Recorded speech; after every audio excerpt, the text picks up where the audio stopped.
CDPOയുടെ ഒരു previous year question നമുക്ക് discuss ചെയ്യാം. ഇത് റിലീജിയസ് ഫണ്ടമെന്റലിസം എന്ന് പറയുന്ന കോൺസെപ്റ്റ് റിലേറ്റ് ചെയ്തിട്ടുള്ള ക്വസ്റ്റ്യൻ ആണ്. നമുക്ക് ക്വസ്റ്റ്യൻ എന്താണെന്ന് നോക്കാം.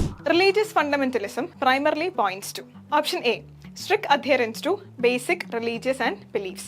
Option B, acceptance and use of violent means to transform secular societies.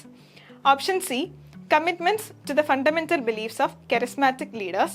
Option D, religious beliefs associated with New Age sects. Option A ആണ് നമ്മുടെ കറക്റ്റ് ആൻസർ.